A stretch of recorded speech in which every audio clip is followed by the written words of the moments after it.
Sir. Mogalthur మండలం నల్లమ్మవారి తోట వద్ద నిన్న ఉదయం ఉపాధి కూలీల మీద మినీ వ్యాను పనిచేస్తున్న వారి మీద పడిపోవడంతో అక్కడికక్కడే ఇద్దరు మహిళా కూలీలు కడలి పావని, గుబ్బల గంగాదేవి ఇద్దరు కూడా స్పాట్లో మరణించారు.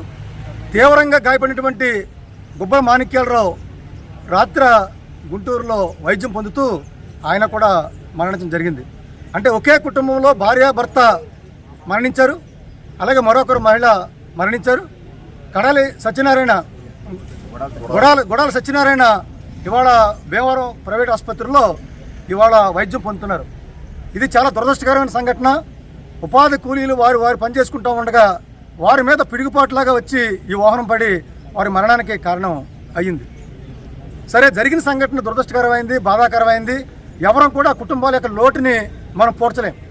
కానీ సంఘటన జరిగి 24 గంటలైంది.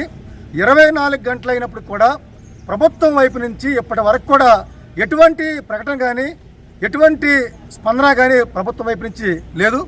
ఇవాళ ఇద్దరు మహిళలు చనిపోతే వారికి పోస్ట్ మార్టం ఆ కుటుంబమే చూసుకుంది, లేదా ఆ గ్రామస్తులు చూసుకున్నారు. పోస్ట్ మార్టం అయిన తర్వాత డెడ్ బాడీల్ని ఆ కుటుంబ సభ్యులే సొంత ఖర్చులతోటి డెడ్ బాడీని వారు తీసుకెళ్లారు.